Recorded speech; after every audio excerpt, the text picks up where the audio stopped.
자 들었으시네. 구원의 노래로 인도하시니 만 백성 함께 찬양해. 주여 기억하소서. 주여 기억하소서. 주 백성 자녀들 신실한 주님의 약속. 주님의 은혜 내게 넘치네. 나를 향한 주 은혜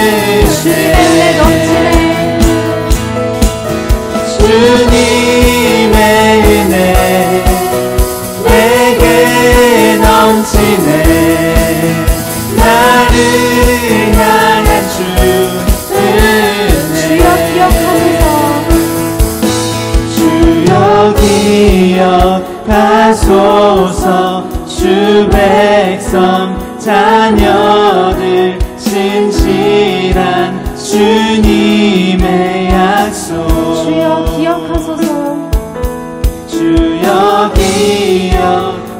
기억하소서. 주 백성 자녀들 신실한 주님의 약속. 주여 기억하소서. 주여 기억하소서. 주 백성 자녀들 신실한 주님의 약속. 주님의 은혜 주님의 은혜 내게 넘치네. 나를 향한 주 은혜. 주님의 은혜 넘치네. 주님의 은혜 내게 넘치네. 나를 향한 주 마지막으로 주님의 은혜 넘치네.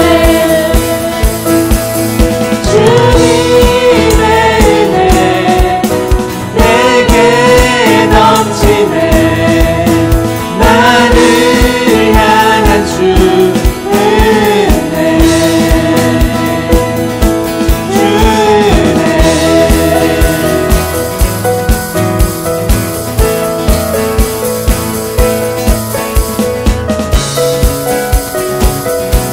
네, 영광의 박수를 우리 주님께 올리겠습니다. 네.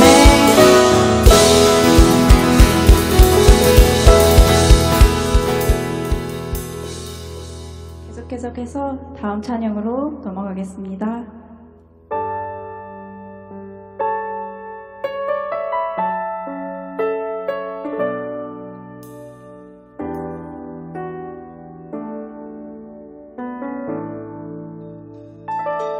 내 모습 이대로 사랑하시네.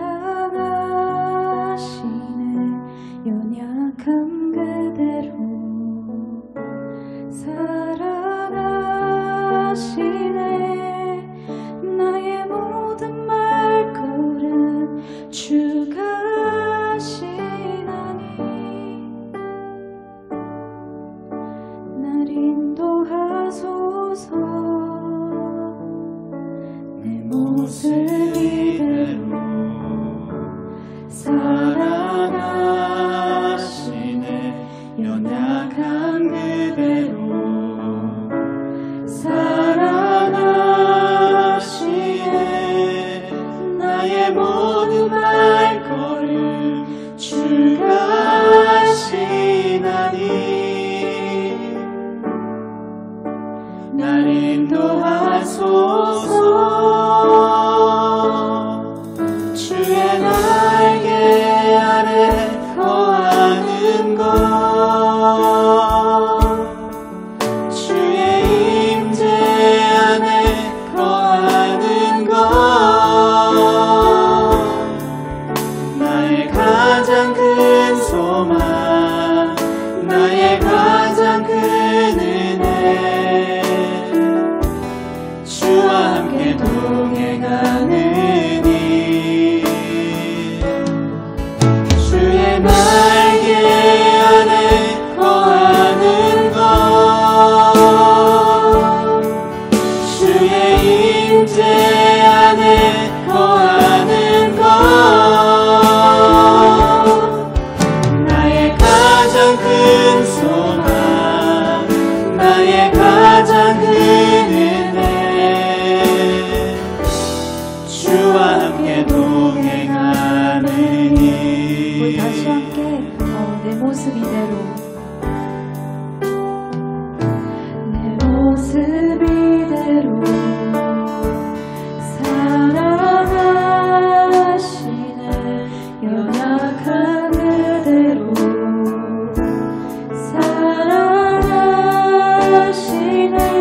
가장 큰 은혜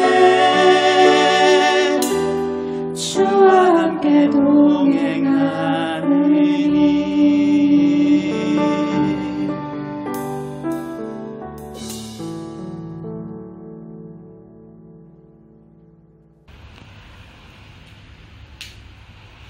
사랑하는 아버지, 우리 아버지,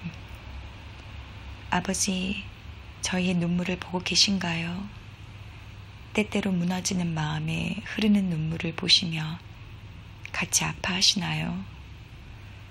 나라를 볼 때, 교회를 볼 때, 하나님의 땅과 사람들을 볼 때, 나의 사랑하는 가족들을 볼 때, 또 믿음대로 살지 못하는 나를 바라볼 때 흐르는 그 눈물을 아시고 함께 아파하셔 성령의 이루 말할 수 없는 탄식으로 아파하시는 주님, 우리의 아버지.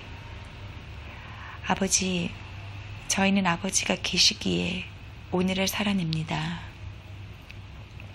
아버지께서 지으신 모양이 다 달라 저희는 생각도 하는 일도 살아가는 모습들도 다 다릅니다. 하지만 아버지, 저희는 오직 예수 그리스도를 머리로 주인 삼는 한 지체입니다. 아버지, 우리의 사랑이 아닌 오직 예수 그리스도의 사랑으로 서로의 허물을 덮고 사랑하기에 힘쓰기를 소망합니다. 각기 다른 모습과 은사가 있기에 이 어려운 시간에도 아버지께서 각각 맡기고 허락하신 일들을 감당하기 원합니다. 레마 기도회, 어머니 기도회, 1:1 양육 순모임, 통독, 또 곧 있을 선교 기도회, 또 자녀 1:1 양육까지 각자의 자리에서 주님 주신 분량대로 묵묵히 그 자리를 지켜나가기를 기도합니다. 어떤 자리에서 무엇을 하든 우리 삶 속에서 또 먹고 마시든지 모든 것을 하나님의 영광을 위해 살기를 간절히 기도합니다. 아버지, 오랫동안 기도함에도 내가 기다리던 응답을 받지 못했다 할지라도, 그리 아니하실지라도 하나님을 끝까지 믿고 찬송한 다니엘의 세 친구의 고백이 우리의 고백이 되기를 기도합니다. 우리의 아픔을, 우리의 마음을 공감하시는 주님, 아버지의 마음을 저희가 알고 싶습니다. 예배를 통해, 말씀과 기도를 통해 성령께서 깨닫게 해주시길 간절히 기도합니다. 아버지 사랑합니다. 이 모든 말씀 사랑의 예수 그리스도 이름으로 기도합니다. 아멘.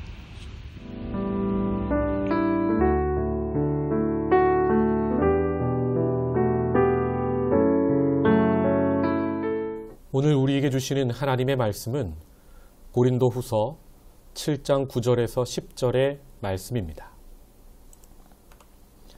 내가 지금 기뻐함은 너희로 근심하게 한 까닭이 아니요 도리어 너희가 근심함으로 회개함에 이른 까닭이라.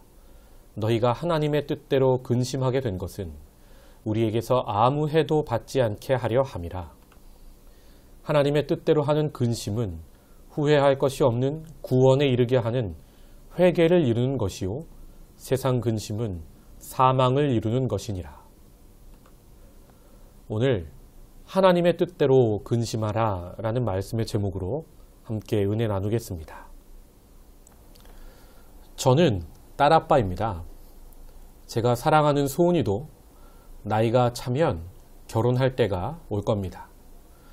그때 사위 될 사람이 저에게 장인어른 딸을 저에게 주십시오. 제가 평생을 모시고 살겠습니다. 이렇게 말하겠죠. 그런데 그 사람이 어떤 사람인지도 확인하지도 않고 제가 조건만 보고 혹은 외모만 보고 소은이를 결혼시키지는 않을 겁니다. 그 집안의 신앙 내력도 확인할 것이고 또 여러 가지를 물어보겠지만 아마 그 사람은 딸을 얻어야 하는 입장에서 제 앞에서 좋은 모습만 보이고 좋은 이야기만 할 겁니다. 그래서 저는 그 사람이 아무리 마음에 들어도 처음에는 반대를 할 겁니다. 이 반대에 부딪혔을 때 그 청년이 어떻게 그 반대를 헤쳐가는지, 사람은 어떻게 설득하고 문제는 어떻게 해결해 가는지 저는 지켜보고 싶습니다. 또 그 청년과 친해져서 운동도 같이 해보고 싶습니다. 자기 편이 지고 있을 때 어떤 말과 행동을 하는지가 보고 싶습니다. 동료를 나무라는지 아니면 동료를 격려하는지, 승리가 아닌 지고 패배했을 때 어떻게 그 패배를 받아들이고 극복해 가는지, 그런 모습을 함께 몸을 부딪혀가며 운동하면서 확인해 보고 싶습니다. 이런 모든 상황 속에서 하나님께 기도하며, 하나님, 이 사람이 진짜 하나님이 보내신 사람 맞습니까? 하고 하나님께 물어볼 것 같습니다. 그만큼 가족으로 받아들이기 위해서 확인하는 절차는 참 중요할 것 같습니다. 성도 여러분, 한 사람의 사람됨은 좋은 상황에서는 잘 확인이 안 됩니다. 좋지 않은 상황이 계속될 때 감추어 두었던 사람의 진짜 모습이 드러나게 되는 겁니다. 교회에서도 마찬가지인 것 같습니다. 우리가 함께 신앙생활 해가는데 처음에는 사람이 다 좋아 보입니다. 그러나 오해의 상황, 갈등의 상황에서 사람의 내면이 모두 드러나는 걸 봅니다. 오늘 우리는 지난주에 이어서 고린도 교회를 살펴보는데, 고린도 교회 성도들의 진짜 모습이 문제 속에서 모두 드러나고 있습니다. 그 교회가 문제 속에 있었기 때문에 숨김없이 진짜 모습이 다 드러나고 있는 것입니다. 이 고린도전서에서 확인된 문제만 보아도 몇 가지입니까? 고린도 교회에는 세력 있는 자, 소위 강한 자들이 있었습니다. 이들이 자기가 편애하는 사도들을 중심으로 갈라져서 세력 싸움을 하고 있었습니다. 누구에게 세례를 받았느냐 가지고 바울파, 게바파, 아볼로파, 그리스도파로 나뉘어 싸웁니다. 이 강한 자들은 또 자기가 받은 은사를 가지고 자랑했습니다. 예배 중에 자기 은사를 드러내고 자랑하기 위해서 대표기도 하는데도 사람 말이 아니라 방언기도 합니다. 또 예배를 인도하는데도 큰 소리로 방언을 합니다. 예배가 질서가 잡히지 못하고 우후죽순 난리가 납니다. 그래서 고린도전서를 보면 사도 바울은 예배 중에는 못 알아듣는 1만 마디 방언보다 알아듣는 한마디의 말이 더 좋다고 처방하는 것을 봅니다. 그리고 예배 중에는 제발 모든 것을 질서 있게 품위 있게 하라고 가르칩니다. 또 고린도 교회의 강한 자들은 누구의 은사가 서로 크냐 서로 비교하며 자랑했습니다. 그래서 바울은 각종 은사는 달라도 주신 분은 한 분, 성령 한 분이시다. 그러니 너희도 하나 되어라 가르칩니다. 무엇보다 누구 은사가 큰지 싸우지 말고 더욱 큰 은사를 사모하라 가르치면서 그 유명한 고린도전서 13장 사랑의 은사를 말하는 겁니다. 내가 사람의 방언과 천사의 말을 할지라도 사랑이 없으면 소리나는 구리와 울리는 꽹과리가 되고, 내가 예언하는 능력이 있어 모든 비밀과 모든 지식을 알고 또 산을 옮길 만한 모든 믿음이 있을지라도 사랑이 없으면 내가 아무것도 아니요 내가 내게 있는 모든 것으로 구제하고 또 내 몸을 불사르게 내줄지라도 사랑이 없으면 내게 아무 유익이 없느니라. 아멘. 사랑이 없으면 너희들이 자랑하는 그것 아무것도 아니라 말하는 겁니다. 이 유명한 사랑장에 대한 말씀이 바로 고린도 교회가 하도 싸우니까 그들을 진정시키기 위해 바울이 전했던 말씀인 겁니다. 또 고린도 교회의 강한 자들은 성만찬을 자기들끼리만 먼저 먹었습니다. 여러분, 초대교회에서의 성만찬은 예식이라기보다 식사의 성격이 더 강했습니다. 교회에 가난하고 약한 자들은 일하고 오느라 많이 늦을 수밖에 없었는데 그들이 오면 이 부자들은 다 먹어서 이들이 먹을 것이 남은 것이 하나도 없었던 겁니다.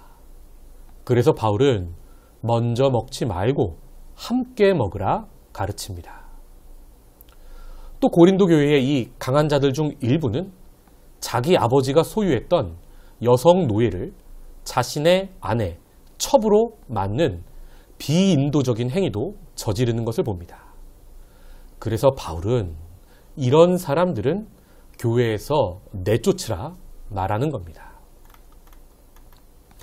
또 강한 자들끼리 교회 내에서 이 갈등을 해결할 수가 없으니까 세상 법정에 가서 서로를 고소 고발하는 일들이 벌어졌습니다. 바울은 성도가 앞으로 그리스도와 함께 세상을 다스리는 왕 같은 존재가 될 것인데 어찌하여 세상을 다스리지 못하고 세상의 판단을 받는 자가 되냐고 혼을 냅니다.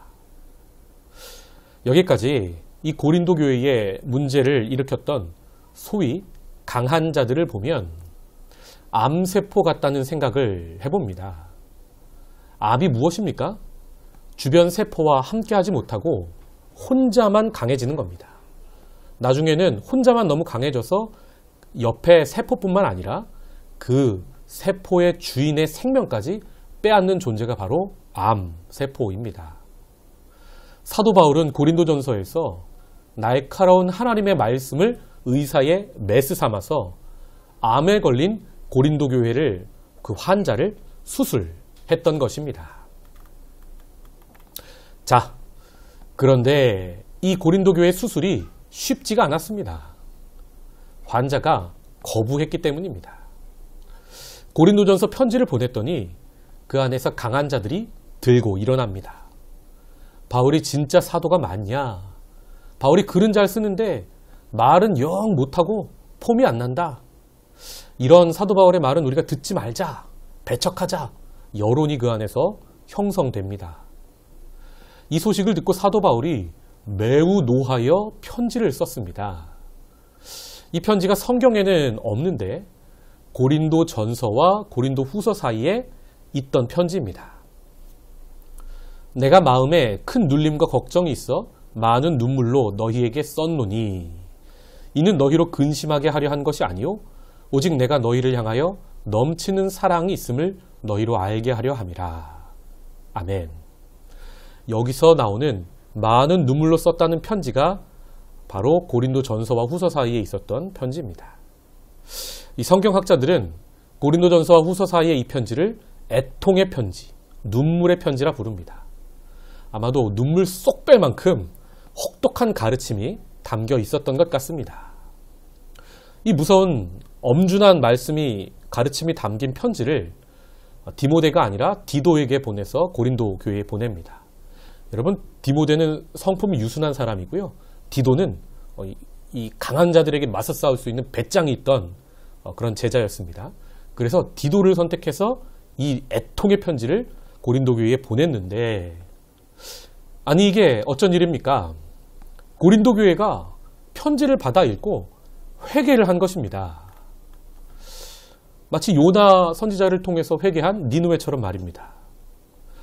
이에 사도 바울도 이 고린도 교회의 회개에 얼마나 놀랐던지 급하게 그들과 화해하기 위해 또 자신이 왜 그렇게 강하게 가르칠 수밖에 없었는지 변호하기 위해 그리고 일부 회개하지 않는 사람에게는 경고하기 위해 편지를 쓰는데 그것이 오늘 우리가 보는 고린도 후서입니다. 7장 6절. 그러나 낙심한 자들을 위로하시는 하나님이 디도가 오므로 우리를 위로하셨으니 편지를 전하고 그들이 회개했다는 소식을 사도 바울에게 전한 겁니다. 디도가. 7절. 그가 온 것뿐 아니요 오직 그가 너희에게서 받은 그 위로로 위로하고 너희의 사모함과 애통함과 나를 위하여 열심히 있는 것을 우리에게 보고함으로 나를 더욱 기쁘게 하였느니라. 그러므로 자, 편지 고린도후서의 목적이 나오죠. 내가 편지로 너희를 근심하게 한 것을 후회하였으나 지금은 후회하지 아니함은 그 편지가 너희로 잠시만 근심하게 한 줄을 알미라. 아멘. 고린도전서 후서 사이에 애통의 편지를 받고서는 고린도 교회가 회개한 것을 칭찬하고 있는 겁니다. 계속해서 9절. 내가 지금 기뻐함은 너희로 근심하게 한 까닭이 아니요 도리어 너희가 근심함으로 회개함에 이른 까닭이라. 너희가 하나님의 뜻대로 근심하게 된 것은 우리에게서 아무 해도 받지 않게 하려 함이라. 하나님의 뜻대로 하는 근심은 후회할 것이 없는 구원에 이르게 하는 회개를 이루는 것이요 세상 근심은 사망을 이루는 것이니라. 아멘. 이렇게 사도 바울의 애통의 편지를 그 무서운 가르침을 받고 회개한 것이 너희들이 근심하였으나 하나님이 정말 원하시는 회개에 이른 것을 정말 잘했다고 사도 바울이 칭찬하고 있는 겁니다. 성도 여러분, 오늘날 목회자들이 하는 사탕 발린 설교 속에 우리가 속아서는 안 됩니다. 정말 하나님 뜻에 붙들린 목회자는 바울처럼 교인들이 진짜 들어야 할 말씀을 전하게 되어 있습니다. 그것이 처음에는 성도를 근심하게 하지만 하나님 뜻대로 하는 근심은 반드시 우리를 회개시켜서 하나님이 정말 기뻐하시는 구원에 이르게 하는 것입니다. 반면에 세상 근심은 우리를 사망으로 인도하기에 그 근심은 우리가 하나님께 모두 맡겨야 하는 것이지요. 자, 오늘 우리가 보는 고린도후서 편지는 이런 배경을 가지고 있는 것입니다. 정말 눈물을 쏙 뺄 만큼 강한 가르침이 담긴 애통의 편지를 받고 그들이 회개를 했죠. 그래서 바울은 교회와 화해하기 위해서, 잘 지내기 위해서, 또 자신이 왜 그렇게 강하게 말할 수밖에 없었는지 변호하기 위해서, 그리고 안타깝지만 아직도 회개하지 않는 이들에게 경고하기 위해서 고린도 후서를 썼던 겁니다. 그래서 고린도 후서에는 이 세 가지, 화해, 변호, 그리고 경고, 이 세 가지가 뚜렷하게 나타나는 것을 봅니다. 먼저는 화해의 내용입니다. 1장 3절. 찬송하리로다. 그는 우리 주 예수 그리스도의 하나님이시요 자비의 아버지시요 모든 위로의 하나님이시며 우리의 모든 환난 중에서 우리를 위로하사 우리로 하여금 하나님께 받는 위로로서 모든 환난 중에 있는 자들을 능히 위로하게 하시는 이시로다. 아멘. 자, 여러분 이제 바울의 글쓰기의 진짜 목적, 의도가 보이십니까? 성경은 이렇게 배경을 이해하고 읽어야 하는 겁니다. 지금 바울은 고린도 교회와 화해하기 위해, 회개를 칭찬하기 위해 자신의 강한 가르침에 당황했을지도 모를 고린도 성도들을 처음부터 위로하고 있는 것입니다. 또 다음으로 화해를 위해 바울은 용서하라고 가르칩니다. 2장 7절. 그런즉 너희는 차라리 그를 용서하고 위로할 것이니 그가 너무 많은 근심에 잠길까 두려워하노라. 그러므로 너희를 권하노니 사랑을 그들에게 나타내라. 아멘.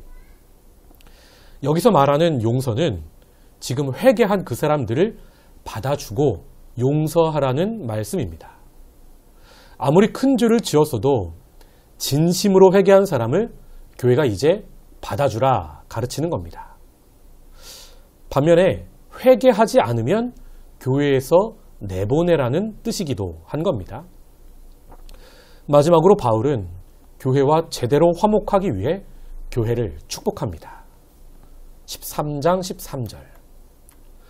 주 예수 그리스도의 은혜와 하나님의 사랑과 성령의 교통하심이 너희 무리와 함께 있을지어다. 아멘. 기독교 예배 마지막에 목회자가 하는 축도문이 바로 이 내용입니다. 이 축복이 바로 고린도 교회를 축복하다 만들어진 기도문인 겁니다. 성도 여러분, 이게 진짜 그리스도인입니다. 어떤 갈등과 문제가 있어도 설령 그 문제 때문에 서로 다른 길을 걷는다 할지라도 상대방을 저주하지 않고 주님의 사랑으로 축복하는 사람, 이 사람이 진정한 그리스도인인 겁니다. 우리도 바울처럼 문제되는 상황에서 더욱 상대방을 축복할 수 있는 성도 되기 원합니다. 둘째로 고린도 후서에서는 바울의 자기 변호, 복음에 대한 변호가 나타납니다. 자신이 왜 그렇게 무섭게 가르칠 수밖에 없었는지를 알려주는 것입니다. 1장 8절. 형제들아, 우리가 아시아에서 당한 환난을 너희가 모르기를 원하지 아니하노니 힘에 겹도록 심한 고난을 당하여 살 소망까지 끊어지고 우리는 우리 자신이 사형 선고를 받은 줄 알았으니 이는 우리로 자기를 의지하지 말고 오직 죽은 자를 다시 살리시는 하나님만 의지하게 하심이라. 아멘. 1장에서는 바울이 이 사탄의 공격이 너무 심해서 우리가 어려움 가운데 있으니 너희도 오해하지 말고 오히려 나를 위해 기도해 달라고 부탁하고 있는 것입니다.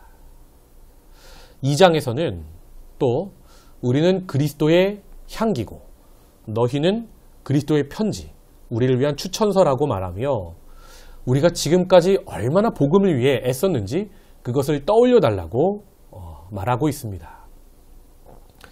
3장에서는 자신의 이 복음의 직분이 얼마나 영광스러운 것인지를, 그 권위를 다시 한번 강조합니다. 3장 7절. 돌에 써서 새긴 죽게 하는 율법 조문의 직분도 영광이 있어 이스라엘 자손들은 모세의 얼굴에 없어질 영광 때문에도 그 얼굴을 주목하지 못하였거든. 하물며 영의 직분은 더욱 영광이 있지 아니하겠느냐. 아멘. 율법의 직분을 맡았던 모세보다 복음의 직분을 맡은 자신의 영광이 참 크다는 것을 가르쳐주고 있는 것입니다. 그리고 4장에서는 고린도 교회의 그 강한 자들이 주장하는 대로 설령 바울, 나 자신이 그렇게 작고 연약한 존재일지라도 자기 안에 있는 복음은 연약하지 않고 강한 하나님의 능력이라고 선포합니다. 4장 7절. 우리가 이 보배를 질그릇에 가졌으니 이는 심히 큰 능력은 하나님께 있고 우리에게 있지 아니함을 알게 하려 함이라. 우리가 사방으로 우겨쌈을 당하여도 쌓이지 아니하며 답답한 일을 당하여도 낙심하지 아니하며 박해를 받아도 버림받지 아니하며 거꾸러뜨림을 당하여도 망하지 아니하고 우리가 항상 예수의 죽음을 몸에 짊어짐은 예수의 생명이 또한 우리 몸에 나타나게 하려 함이라. 아멘. 무슨 말입니까? 나는 질그릇같이 연약하지만 내 안에 담겨있는 복음이라는 보배는 너무나 강력하다는 겁니다. 그래서 우리 앞에 있는 어떤 어려움도 나는 이길 수 있다고 변호하고 있습니다. 6장에서는 속 좁게 말꼬투리 잡고 트집 잡고 싸우려 들지 말고 좀 넓은 마음을 가지라고 가르칩니다. 13절. 내가 자녀에게 말하듯 하노니 보답하는 것으로 너희도 마음을 넓히라. 아멘. 고린도 교회 내부에는 바울의 말꼬투리 잡고 싸우려 드는 사람이 있었습니다. 그들에게 제발 좀 넓은 마음을 가지라 가르치는 겁니다. 또 10장에서 12장에는 다른 복음을 전하는 가짜 목회자들을 경계하라 가르칩니다. 사탄도 자신을 광명의 천사로 가장한다고 합니다. 그러면서 그들에게 속지 말고 진짜 자신이 사도임을 확실히 알라고 가르칩니다. 여기서 그 유명한 바울의 고생담이 나옵니다. 또 바울의 영적 체험 셋째 하늘에 올라갔다 온 이야기가 나오게 됩니다. 이 말들은 무슨 말입니까? 굳이 바울이 자랑하지 않아도 되는데 지금 고린도 교회 내부에 가짜 목회자들이 나타나 다른 복음을 전하고 그들이 또 자기 영성을 자랑하고 또 고린도 교회 성도들은 자기들이 은사가 많다고 자기 영성들을 자랑하니까 이런 상황 속에서 바울이 어쩔 수 없이 부득불 자기가 경험한 그 은혜를, 은사를 자랑하며 자신이 진짜 하나님께 선택받은 사도임을 밝히고 있는 것입니다. 11장 4절. 만일 누가 가서 우리가 전파하지 아니한 다른 예수를 전파하거나 혹은 너희가 받지 아니한 다른 영을 받게 하거나 혹은 너희가 받지 아니한 다른 복음을 받게 할 때에는 너희가 잘도 용납하는구나. 나는 지극히 크다는 그 사도들보다 부족한 것이 조금도 없는 줄로 생각하노라. 바울이 자기는 가짜 취급을 당하고 또 가짜를 진짜 취급하는 고린도 교회 성도들을 혼내는 겁니다. 그러면서 자기 자랑을 시작합니다. 이 자랑도 자기를 위해서가 아니라 복음을 제대로 알리기 위해서 자기 자랑을 부득불 하는 겁니다. 22절. 그들이 히브리인이냐? 나도 그러하며 그들이 이스라엘인이냐? 나도 그러하며 그들이 아브라함의 후손이냐? 나도 그러하며 그들이 그리스도의 일꾼이냐? 정신없는 말을 하거니와 나는 더욱 그러하도다. 내가 수고를 넘치도록 하고 옥에 갇히기도 더 많이 하고 매도 수없이 맞고 여러 번 죽을 뻔하였으니 유대인들에게 40에서 하나 감한 매를 5번 맞았으며 3번 태장으로 맞고 1번 돌로 맞고 3번 파선하고 일주야를 깊은 바다에서 지냈으며 여러 번 여행하면서 강의 위험과 강도의 위험과 동족의 위험과 이방인의 위험과 시내의 위험과 광야의 위험과 바다의 위험과 거짓 청제 중의 위험을 당하고 또 수고하며 애쓰고 여러 번 자지 못하고 줄이며 목마르고 여러 번 굶고 춥고 헐벗었노라. 이 외의 일은 고사하고 아직도 날마다 내 속에 눌리는 일이 있으니 곧 모든 교회를 위하여 염려하는 것이라. 아멘. 무슨 말입니까? 자신도 가짜 사도들처럼 세상에서 자랑할 것 꺼내면 정말 많다는 겁니다. 그러나 자신이 그렇게 하지 않고 이렇게 교회를 위해 고생하는 것이 진짜 사도가 할 일이라는 것을 그들에게 가르쳐 주는 것입니다. 이 바울의 고생담에는 바울의 이 복음을 향한 열정과 또 억울함과 애타는 마음이 담겨 있는 것입니다. 그리고 그렇게 자기 은사를 자랑하고 영적으로 대단한 사람이라 여기고 있는 고린도 교회 내부의 교만한 자들을 꾸짖기 위해 지금 어쩔 수 없이 자신의 영적 체험담까지 꺼내어 이야기하게 됩니다. 12장 1절. 무익하나마 내가 부득불 자랑하노니 주의 환상과 계시를 말하리라. 내가 그리스도 안에 있는 한 사람을 아노니 그는 14년 전에 셋째 하늘에 이끌려간 자라. 그가 몸 안에 있었는지 몸 밖에 있었는지 나는 모르거니와 하나님은 아시느니라. 내가 이런 사람을 아노니 그가 몸 안에 있었는지 몸 밖에 있었는지 나는 모르거니와 하나님은 아시느니라. 그가 낙원으로 이끌려가서 말로 표현할 수 없는 말을 들었으니 사람이 가히 이르지 못할 말이로다. 아멘. 바울이 자기 자랑을 하니까 부끄러워서 자기를 1인칭이 아니라 그 사람 3인칭으로 말하며 어쩔 수 없는 자랑을 했던 겁니다. 이렇게 아무리 영적 체험을 자랑해도 셋째 하늘까지 올라가서 하나님께로부터 직접 계시를 받았던 사람은 바울밖에 없었습니다. 그러니까 교만하지 말고 제발 겸손해져서 다른 복음 듣지 말고 바울이 전하는 진정한 복음을 듣고 붙들라고 바울은 가르치고 있는 것입니다. 지금 바울이 이렇게 말하면서 강조하는 말은 무엇입니까? 11절.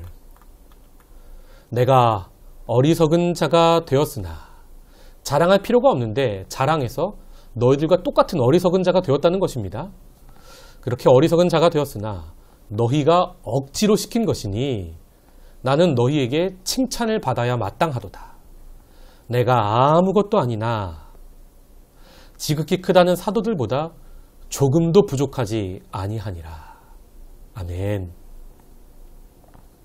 성도 여러분, 때로는 우리가 우리 자존심을 위해서가 아니라 우리가 전하는 복음을 위해서 자기를 변호할 줄도 알아야 하는 것입니다. 이렇게 고린도 후서에는 바울의 강한 자기 변호가 나타나고 있습니다.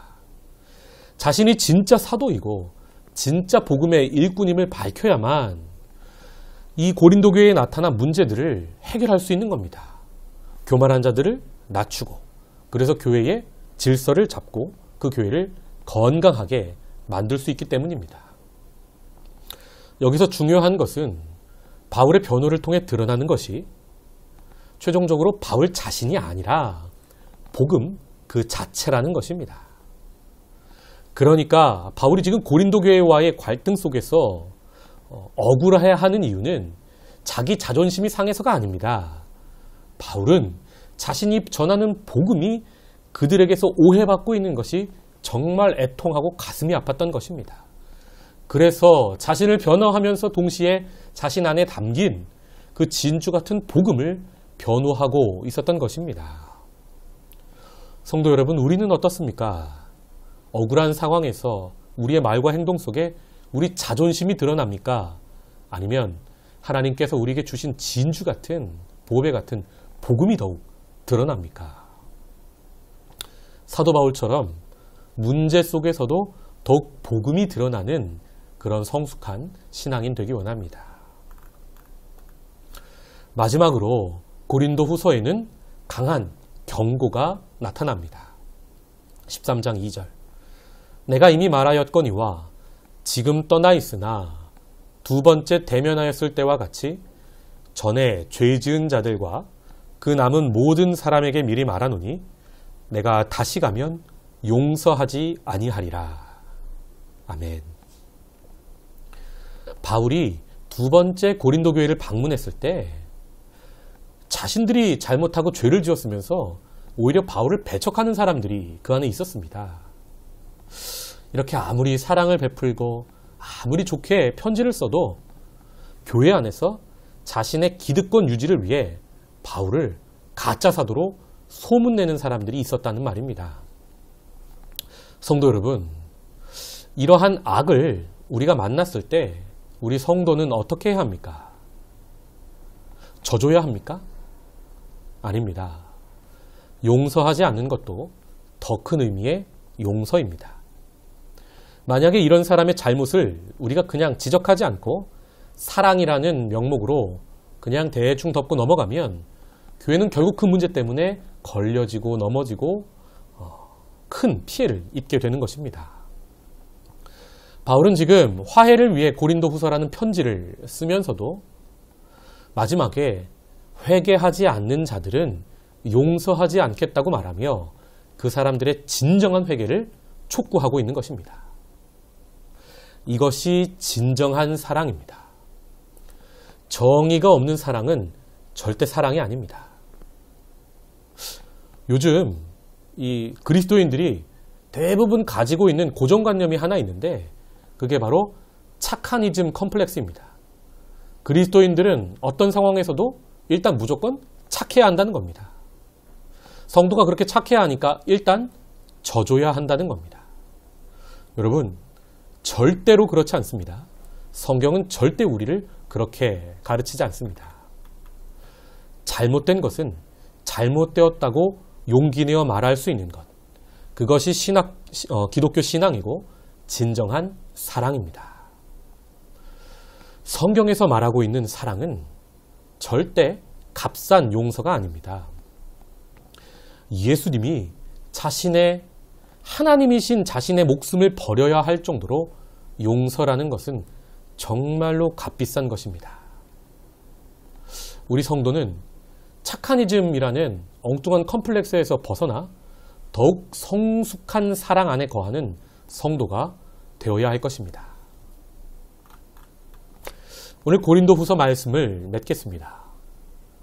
사랑하는 성도 여러분, 우리 눈앞에 있는 많은 문제를 착하니즘 컴플렉스로 외면하지 마십시오.